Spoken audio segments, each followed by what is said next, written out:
Normally, when a new tube line opens, its service will be kept the same permanently. However, there is one section of the tube where its services were changed 3 times in its life. That is the section between Baker Street and Wembley Park, today served by the Metropolitan and Jubilee lines, with the Met running express services and the Jubilee running to all stations on this section. However, between the 1870s and the 1930s, the Met actually ran local trains on this section of railway. Overall, this is a bit of interesting history to talk about. This is the story of the Baker Street conflict. Baker Street is a large Zone 1 tube station located in the city of Westminster, served by the Circle, Hammersmith and City, Metropolitan, Bakerloo and Jubilee lines. The station has 10 platforms, the most platforms of any tube station on the network. The station is one of the oldest underground metro stations in the world, first opening in 1863, with the Metropolitan Railway running between Paddington Bishops Road and Farringdon Street, now known as just Farringdon. The railway was a big success and extensions were immediately planned. The first extension of the railway was from Paddington to Hammersmith, opening in 1864. In 1868, a sub-company of the Met, known as the Metropolitan and St John's Wood Railway, built a single-track branch line from new platforms of Baker Street, known as Baker Street East, which are today used by the Metropolitan line, to Swiss Cottage. But this Swiss Cottage is not the same one as the current station. This branch had intermediate stops at Lords and Marlborough Road. Passenger numbers were low on this branch, and the company had plans to extend the line further. The original intention was for the line to head to the London and North Western Railway Station at Finchley Road, now Finchley Road and Frognall, but due to financial difficulties, the project never came to fruition. Eventually, they were given authority to extend their line to Neasden and eventually to Harrow, and this was approved in 1874. The line opened in June of 1879, first to West Hampstead, to serve the Royal Agricultural Society's 1879 show at Kilburn. Service to Willesden Green started in November of that year, with the Harrow extension fully opening in 1880. 2 years later, the section from Baker Street to Swiss Cottage was doubled, and the Metropolitan and St John's Wood Railway was absorbed into the Met. Over time, their railways sprawled further into Hertfordshire and even Buckinghamshire in the area known as Metroland. With all of these branches and services in the northwest of London, all of the trains were heading into central London, conflicting between fast and slow trains, creating a major bottleneck.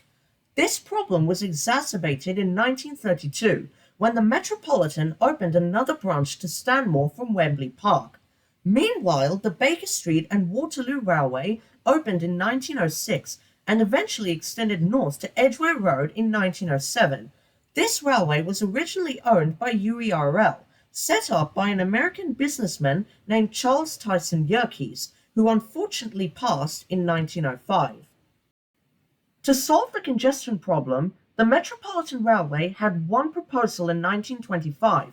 They were going to build a relief line under the Edgware Road, splitting from Edgware Road Station, with stations at Clifton Road, Kilburn Park Road, and Quex Road. However, this project was abandoned by the Ministry of Transport because all deep-level stock had to have an emergency exit at each end, but the Metropolitan stock never complied with this requirement.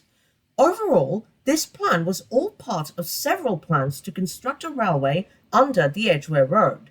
In 1933, London Transport was formed and announced a new works programme, with one of these plans being to construct a branch off of the Bakerloo line, taking over all local trains to Stanmore from the deep-level platforms of Baker Street.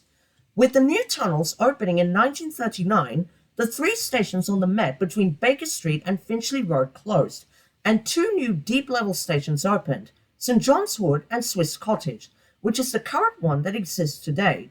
It remained in this state for 40 years.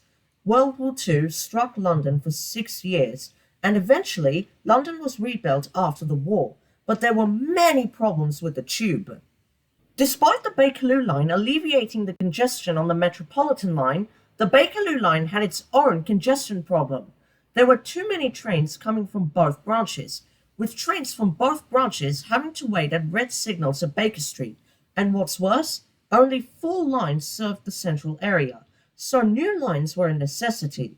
The first of these new lines was the Victoria Line, eventually opening between 1968 and 1969, with the Brixton extension opening in 1971. The second line was the new Fleet Line, which would take over the Bakerloo line from Stanmore to Baker Street. Then it would run in new tunnels to Charing Cross via Bond Street and Green Park. It would eventually then head further into the derelict Docklands. This new line would provide a new express link from Baker Street to Charing Cross, alleviating congestion on the Bakerloo line. Construction began in 1971, with the Fleet Line getting renamed to the Jubilee Line in honour of the Queen's Silver Jubilee. But there was another problem. There were 2 southbound platforms and only 1 northbound platform at Baker Street, so a new platform had to be built. Stage 1 of the new line opened in 1979, with the bit beyond Charing Cross never coming to fruition. This is where it remains today, with the Charing Cross platforms going abandoned in 1999.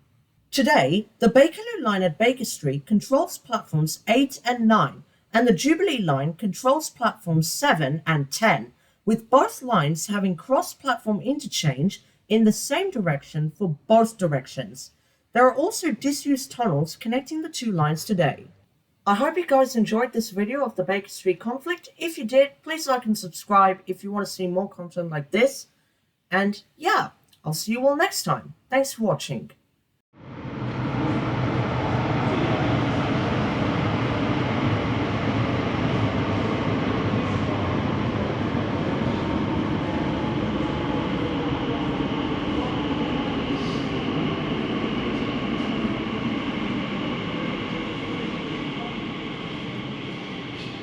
Ja, fast